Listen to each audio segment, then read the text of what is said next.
Bendiciones para todos. El Evangelio de Mateo, capítulo 26, versículos 36 al 46, nos dice de la siguiente manera. Entonces llegó Jesús con ellos a un lugar que se llama Getsemaní y dijo a sus discípulos: Sentaos aquí, entre tanto que voy allí y oro. Y tomando a Pedro y a los dos hijos de Zebedeo, comenzó a entristecerse y a angustiarse en gran manera. Entonces Jesús les dijo: Mi alma está muy triste hasta la muerte. Quedaos aquí y velad conmigo.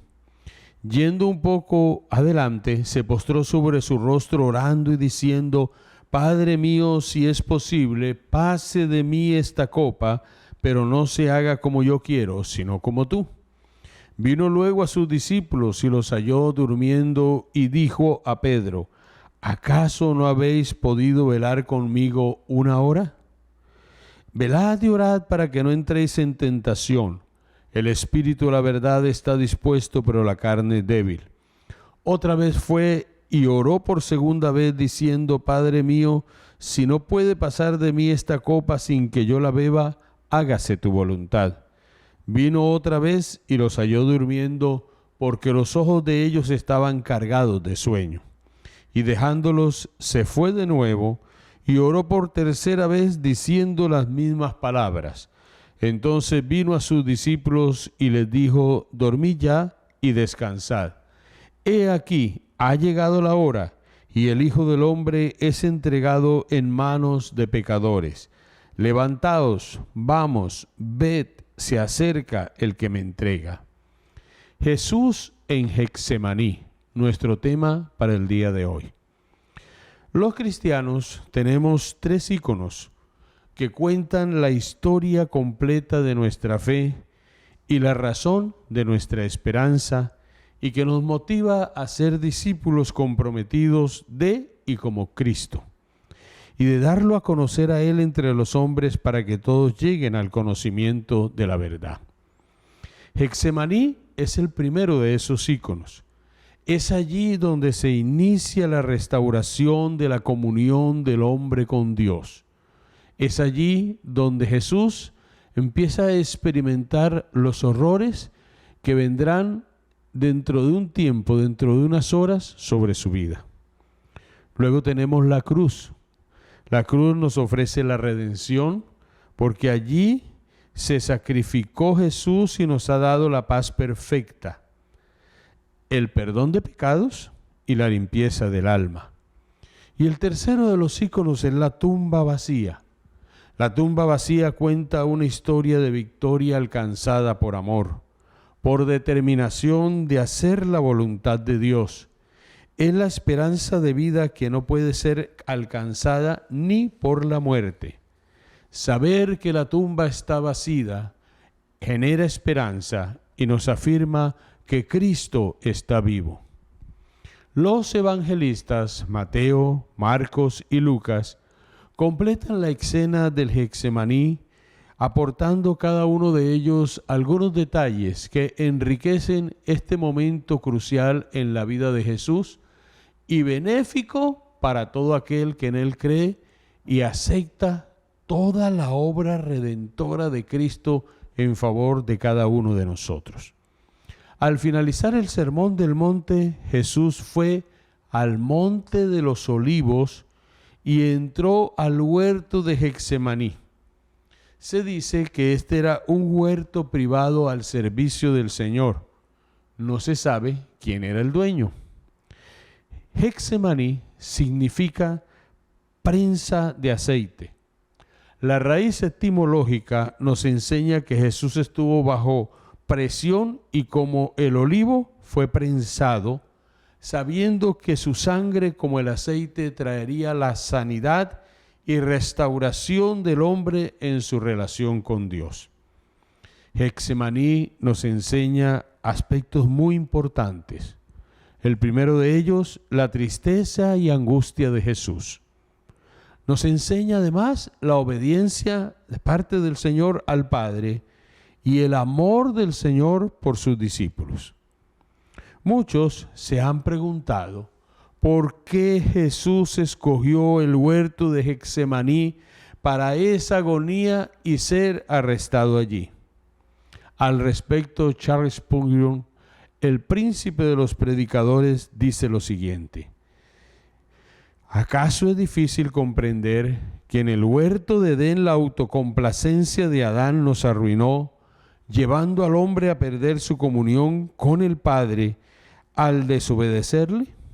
Y sigue diciendo, el segundo Adán, que es Cristo, de acuerdo a lo que nosotros leemos en 1 Corintios capítulo 15, versículo 45, cuando el apóstol Pablo habla de la resurrección de entre los muertos del Señor y lo presenta como el segundo Adán, él en Getsemaní inicia la historia de la angustia del Señor, restaurando lo perdido en Edén. ¿Y qué fue lo que se perdió en Edén? La perfecta o la comunión del hombre que escuchaba en aquel huerto la voz del Señor, que se paseaba cuando él no había pecado y había una comunión perfecta, excelente. Esa relación del hombre caído con el Creador que tanto le ama y que nos envió a su Hijo Jesucristo para que todo aquel que en él cree no se pierda, mas tenga vida eterna, empieza a ser restaurada a través de este momento en la vida y con la vida de Jesús.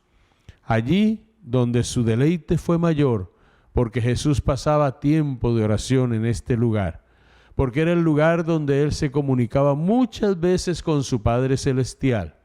Era ese momento, ese tiempo, ese lugar, ese sitio donde seguramente usted y yo muchas veces en nuestros hogares o aún en la misma congregación anhelamos llegar y estar para mantener una comunión estrecha con nuestro Dios. Allí Jesús con su Padre en el Getsemaní pasó tiempos maravillosos y fue ese lugar el centro de su dolor y restauración de la comunión que todos habíamos perdido con el Padre. Por eso, cuando nosotros hemos predicado acerca de Jesús y seguiremos predicando al Señor, nunca dejaremos de decir que Él es el camino que nos lleva al Padre, que es a través del velo de su carne que tú y yo tenemos libre entrada a la presencia de Dios y que por esa obra maravillosa de Cristo, a través de cada uno de los actos, de los momentos de esa semana de pasión, como es conocida por muchos, nosotros, mis amados hermanos y amigos, hemos tenido esta bella oportunidad de inclinar nuestro corazón al Señor después de haberle recibido como el Salvador de nuestra alma, como el Señor de nuestra vida, que maneja todo en el universo y aún nuestro corazón que se ha rendido a Él, y tener esa paz, ese deleite. Como dice el salmista en el Salmo 37, deleítate a sí mismo en Jehová. Él te concederá las peticiones de tu corazón. El privilegio de la iglesia, deleitarse en el Señor.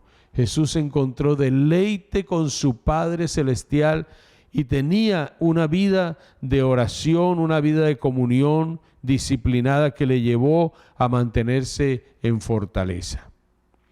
Al llegar allí, Jesús toma 3 de sus discípulos, Pedro, Jacobo y Juan. Descorre el velo de su alma ante ellos y les expresa, en primer lugar, que tiene tristeza y angustia. La tristeza y angustia de Jesús era algo que los discípulos nunca habían escuchado de los labios del Señor y tampoco le habían visto vivir un momento como ese. Ellos habían visto a Jesús darles ánimo en los momentos en que ellos decaían. Ellos habían escuchado a Jesús confortar sus almas, hacer sanidades, milagros, aparecer en medio de la tormenta, descubrir ante sus ojos las verdades del reino de los cielos. Le habían visto como ese líder, le habían visto como el Jesús que había venido encarnado para traerle al hombre la paz, y habían escuchado su palabra, habían recibido su doctrina y habían caminado con él durante 3 años y medio, y la vida de Jesús era un imán que los atraía a ellos para seguirle día a día y momento a momento. Pero ahora lo que ellos están escuchando de Jesús es algo inesperado. Jesús les está diciendo que Él tiene profunda tristeza. Y no de cualquier manera, dice el evangelista Mateo, en gran manera. Hay tristeza y angustia en su vida. Jesús mostró que era Dios hombre, lo que hemos enseñado que es la unión hipostática, la unión de la naturaleza divina y la naturaleza humana que se encuentran en Jesús. 100% Jesús es Dios tan divino como el Padre, y 100% la naturaleza humana estaba en Él, y aún con cuerpo glorificado persevera esta unión hipostática, porque Jesús fue tan humano como tú y yo, pero sin pecado. En este tiempo en el que Jesús va a ser sacrificado, en este tiempo cuando Él le ha dicho a sus discípulos, la hora ha llegado, cuando Él va a ese lugar tan especial, los atributos divinos no potencializaron la humanidad de Jesús. Está sintiendo en lo que Él es como hombre esa angustia y esa tristeza, porque el Señor está dándose cuenta que vienen momentos realmente fuertes, momentos terribles. Y este término tristeza, en su original se traduce como aplastado por la tristeza profunda. Es estar asombrado y es estar aterrorizado y angustiado. Y esa tristeza, ¿por qué llega a la vida de Jesús? Porque va a morir. Es la tristeza que hay en su vida no porque va a morir, sino por causa del pecado. Es lo mismo que en los originales encontramos, aconteció en Juan capítulo 11, versículo 35, cuando la Escritura nos dice a nosotros que Jesús ante la tumba de Lázaro lloró. Y lloró por ver lo que el pecado había producido en un ser al que Él amaba tanto, en una familia tan cercana, en una familia a la que Él enseñó, discipuló, a la que Él formó, a la que Él les habló una y muchas veces acerca de la palabra, cuando María se inclinaba a sus pies y escuchaba de buena gana la enseñanza del Señor. Él ve el llanto, porque la muerte desgarra el alma de las personas que en la tierra quedamos, pero que vemos nuestros seres amados partir a la eternidad, y cuando parten con el Señor uno siente la fortaleza del Espíritu de Dios, pero el dolor está allí. Y Jesús sabe y llora ante la tumba de Lázaro, porque Él ve que todos los males que los hombres sufrimos tienen su causa en el pecado. Y que, como Pablo lo dijo escribiendo a los romanos, la paga del pecado es muerte espiritual y física. Y Jesús lo sabe. Jesús está viendo todo, y la tristeza ha alcanzado un nivel único en el corazón, en la vida de Jesús. Es el nivel donde Jesús llega a expresar: estoy triste, estoy angustiado, pero esa tristeza es hasta la muerte. Porque Él sabe que ha llegado un momento de una gran lucha allí en el Getsemaní. Y no solamente Jesús expresa que tiene tristeza, sino que hay angustia. Y en el original la palabra que traduce angustia se traduce de esta manera: sentirse probado internamente y tener una depresión profunda del alma. Y Él comparte su angustia mental y emocional. Y es tal que esta angustia podría haberle matado en ese momento. Y nos preguntamos, ¿qué causó la angustia en la vida de Jesús? Que en su cuerpo el Señor sabía que todos los pecados los recibiría y se haría pecado por nosotros, porque todo lo que tú y yo hemos hecho, esa acta que había contra nuestras vidas, por causa de nuestra desobediencia del pecado original, que viene de Adán, esa acta fue borrada sencillamente porque nosotros no podíamos pagar esa deuda, y esa deuda fue hacia Jesucristo. Y es en ese momento cuando aquel que no hizo pecado empieza a experimentar el peso del pecado de cada uno de nosotros. Y sabía Jesús también que la angustia de su alma es porque en ese momento el Padre lo abandonaría. Él se haría maldición por nosotros, y esta palabra significa abandonado por Dios, destinado a la destrucción. Era insoportable la separación del Padre para Jesús. Jesús pudo llegar a colapsar. Por eso en la cruz, cuando Jesús está allí colgado, dando vida a la humanidad, Él expresa a su Padre: ¿por qué me has abandonado?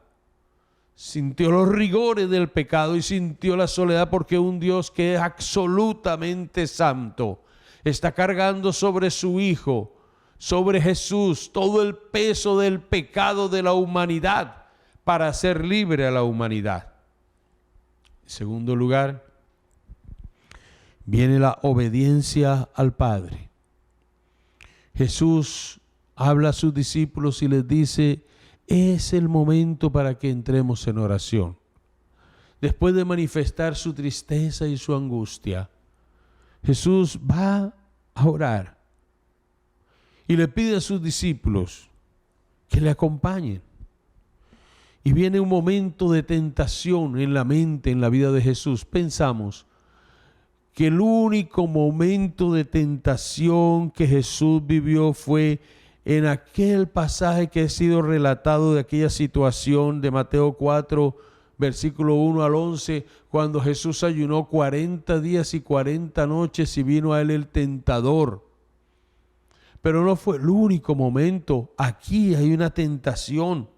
Jesús se acerca a su Padre y sabiendo, percibiendo todo lo que vendría sobre él, le pide al Padre: Padre, si es posible, pasa de mí esta copa,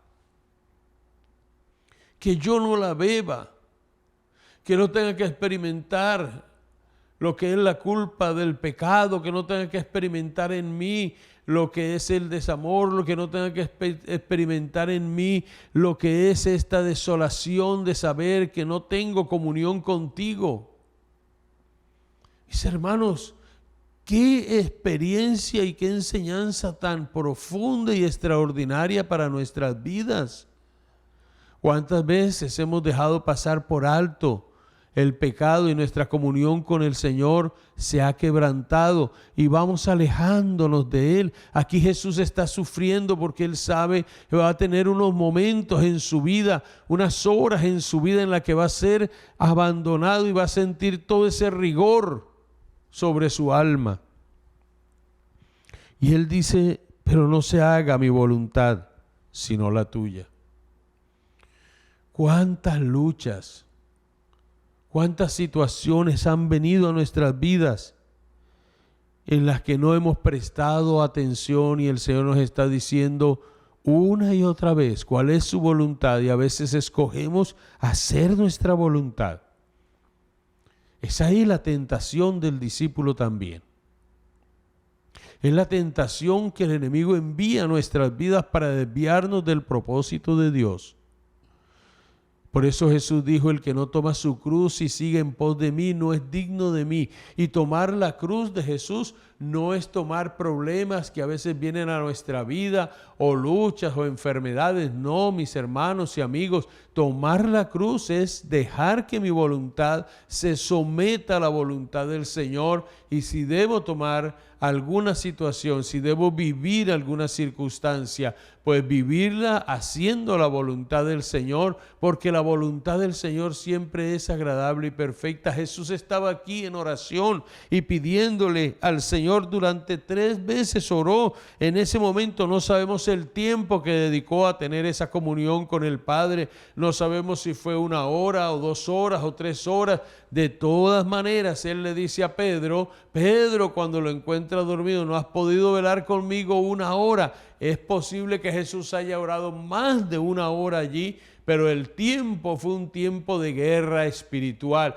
Es el tiempo en que las fuerzas del mal le están atacando y Jesús está resistiendo, porque Él sabe que si no hace la voluntad del Señor, el plan de Dios se frustra, se viene abajo y no pudiésemos estar disfrutando de esta salvación tan grande que nosotros hemos recibido. Allí en el versículo 42, cuando Jesús ora por segunda vez, le dice, Padre mío, si no puede pasar de mí esta copa sin que yo la beba, hágase tu voluntad. Es allí donde la voluntad del Hijo se entrelaza con la del Padre, se cruzan y quedan selladas, porque la obediencia caracterizó la vida de Jesús. El escritor de los Hebreos nos dice que el Señor con lágrimas, con llanto, aprendió lo que fue la obediencia. Pero no la aprendió porque Él fuera desobediente, sino que la llevó a una estatura que fue la estatura para poder cumplirse todos los planes o el plan de redención que el Padre y el Hijo sabían que había que realizarlo. Y en medio de toda esta lucha, Jesús, el Hijo de Dios, Jesús, el Salvador de la humanidad, Jesús, el Maestro que tiene autoridad para enseñar y para transformar vidas, nos dice el evangelista Lucas, capítulo 22, versículo 43, acerca de esta misma situación, que un ángel del cielo apareció para fortalecerlo. Es una batalla espiritual.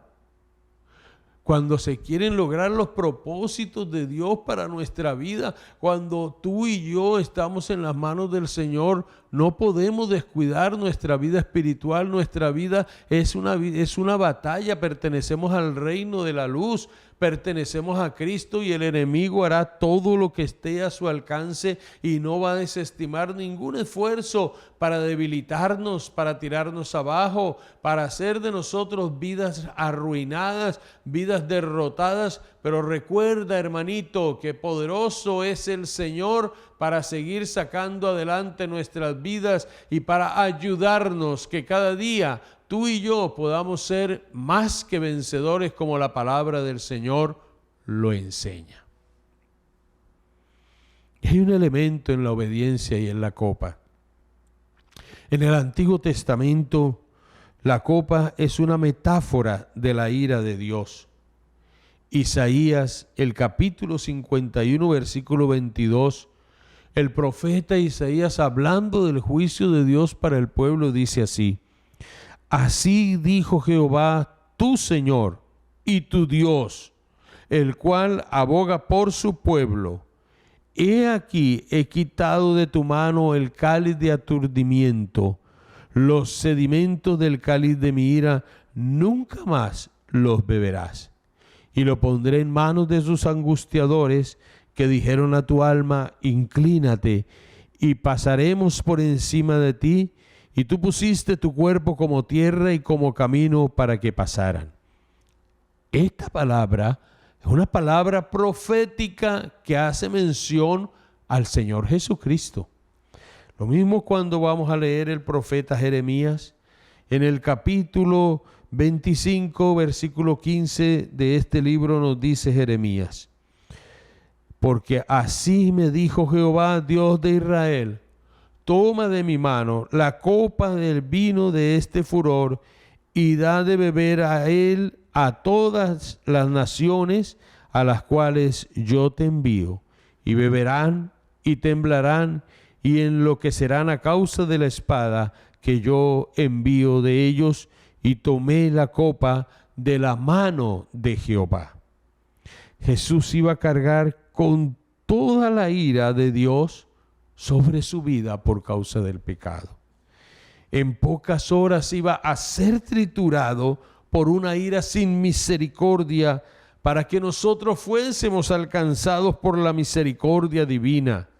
El Señor es nuestro sustituto. ¿Qué quiere decir esto? Jesús tomó el lugar tuyo, tomó el lugar mío.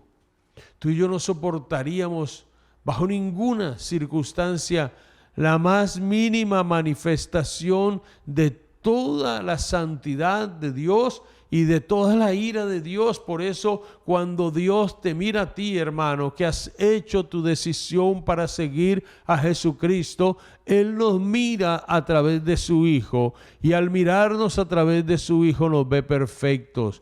Tus pecados y mis pecados fueron borrados, y al ser borrados, cuando tú y yo le fallamos al Padre, somos exhortados a confesar nuestros pecados. Y el apóstol Juan nos dice que la sangre de Jesucristo nos limpia de todo pecado y quita toda maldad de nuestro corazón.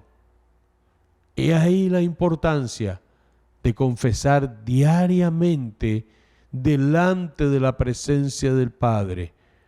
Llegar ante Él, y si hemos fallado, pedir perdón, pedir que el Dios Santo nos siga limpiando con la sangre de su Hijo Jesucristo, y que su Espíritu Santo siga obrando en nosotros, siga confeccionando en nosotros su obra perfecta, y que tú y yo sigamos creciendo en esta gracia, que es la gracia del Evangelio, no esta gracia, sino en la gracia del Señor, para poder seguir conociendo más.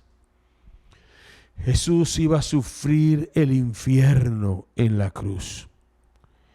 Y es lindo ver cómo la palabra nos enseña a nosotros que en medio de toda su agonía, Jesús oraba. Y no lo hacía de cualquier manera. Lucas nos dice a nosotros que el Señor oraba en medio de su angustia, en medio de la situación que estaba pasando allí, de la tentación. Él ora en una forma única, hermanos míos.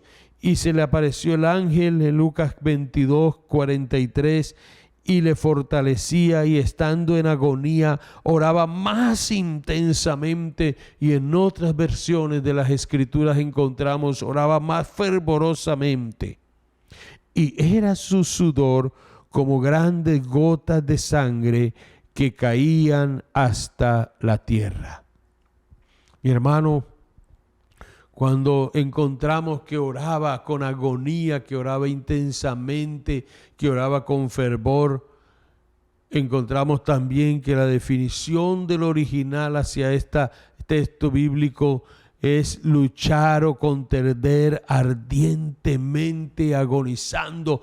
No sé, sin temor a equivocarme, cuántos de nosotros, guardando las proporciones, hemos tenido momentos de angustia en nuestra vida, que hemos tenido que entrar en un tiempo de intercesión ardiente, y a veces el Espíritu Santo con agonía empieza a guiar profundamente nuestra alma, para que tú y yo, hablando con el Padre Celestial en tiempo de intercesión por nuestra vida o por la vida de otras personas, encontremos en el Señor la respuesta, encontremos en Él lo que estamos buscando. Hay momentos como el que el Señor vivió, que es único, que es irrepetible, porque eso solamente lo hizo el Señor, pero hay momentos que a veces nos toca en menor proporción, porque no vamos a pagar por el pecado de nadie, Cristo ya pagó, pero en circunstancias de nuestra familia, en circunstancias personales,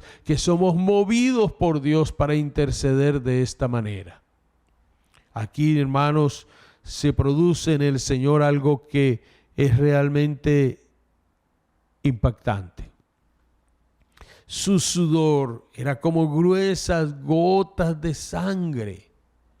Es lo que se conoce como hematohidrosis, que es cuando la tensión alcanza un nivel muy alto y que los vasos capilares se revientan y se mezcla la sangre con el sudor.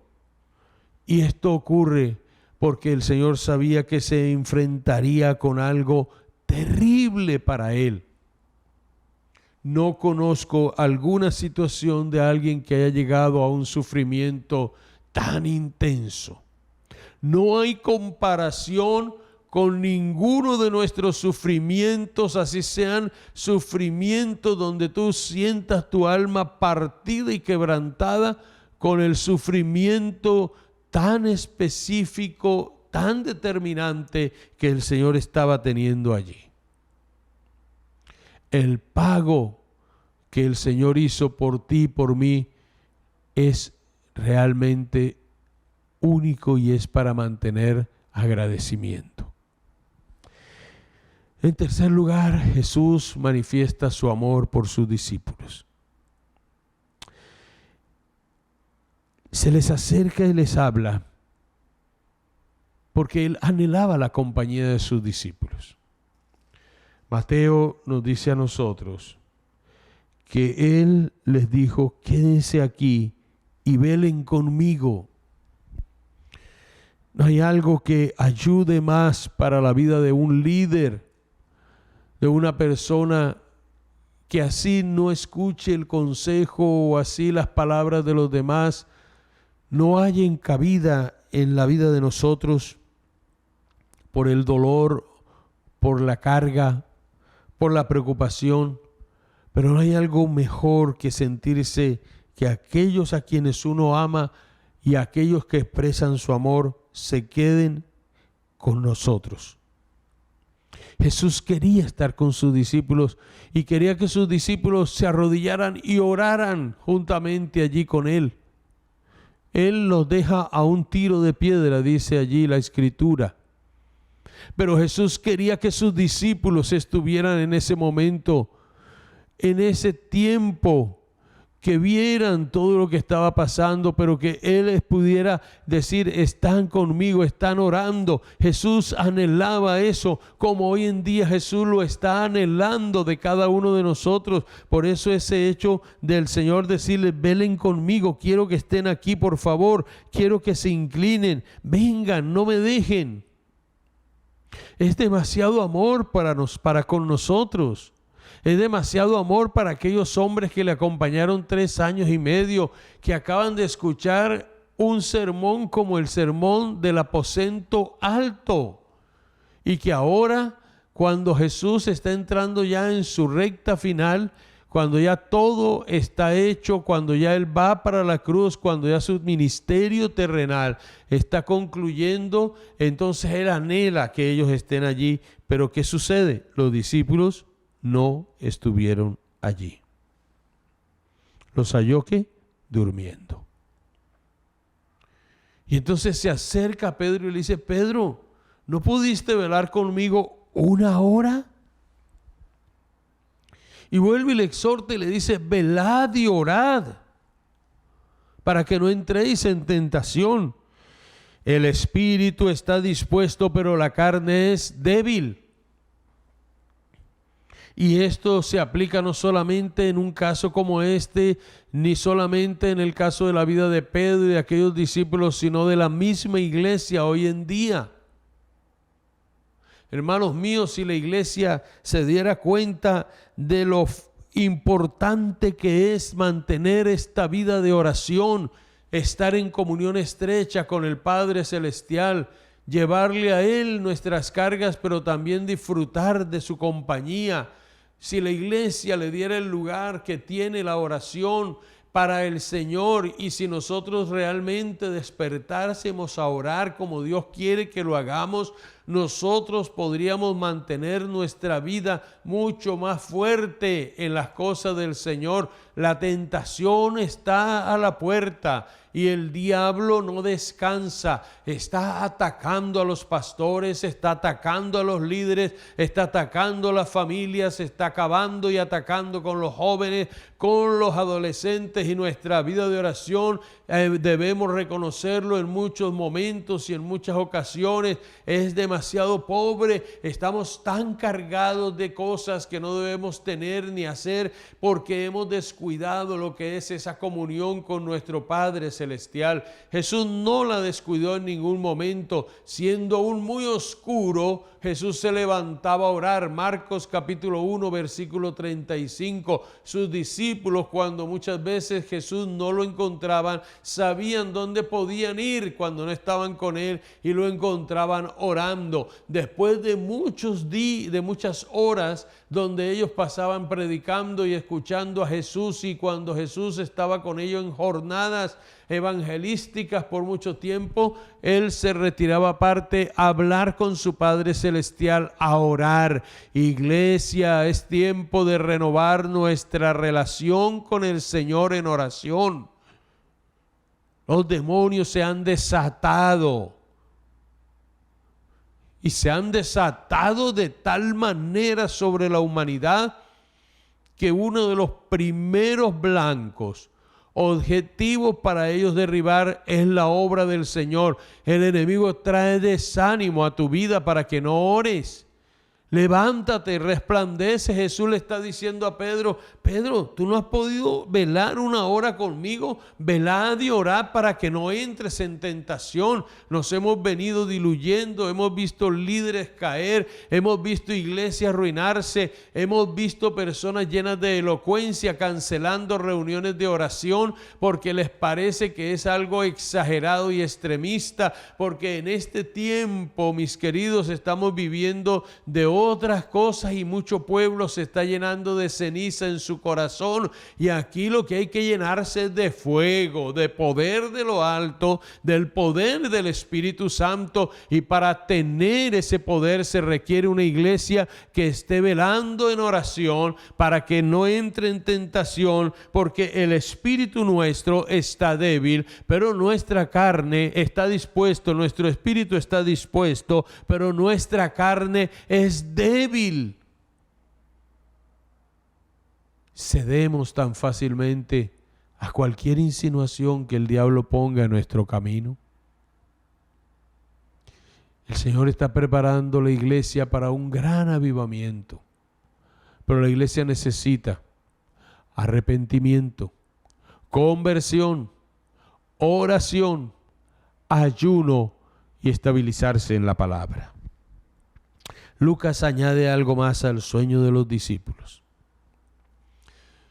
Los discípulos tenían los ojos cargados de sueño, y uno dice, estaban cansados, se sentían agotados. Todos esos elementos se pueden sumar, pero el versículo 45 del capítulo 22 del Evangelio de Lucas nos dice a nosotros que ellos dormían a causa de la tristeza. Y muchos sabemos que en ocasiones el sueño puede ser una vía de escape a la realidad. Hay personas que para huir de aquellas cosas que deben enfrentar, prefieren tomar alguna medicina o sencillamente son fáciles para acostarse, dormir, no hablar con nadie. Ya los discípulos estaban cayendo en un estado de tristeza, de desánimo. Habían visto a uno de ellos traicionar al maestro. Ahora el maestro ha llegado a un momento en el que está diciendo la hora está para llegar. Miren cómo están las situaciones. Hermanos míos, ellos están viviendo ese tiempo de incertidumbre que muchos de nosotros podemos vivir. Y la tentación aquí, cuando Jesús lo habla, no es una tentación con aquellas cosas con las que siempre las relacionamos, porque nosotros cuando hablamos de tentación, hablamos de adulterio, de fornicación, hablamos de licor, hablamos de todas estas cosas que nuestra naturaleza pecaminosa en algún momento cuando no éramos cristianos las hacíamos y tomaron fuerza en nuestra vida, y ahora muchos luchan para mantenerse apartados de todas estas cosas. Aquí la tentación es que su fe va a ser debilitada y muchos de ellos pueden volver atrás, y Jesús les dice: velen, oren, lo que viene no es cualquier cosa. Iglesia, estamos enfrentando momentos y tiempos difíciles donde el Espíritu Santo nos está diciendo: velen y oren, no duerman. Levántate tú que duermes y te alumbrará Cristo.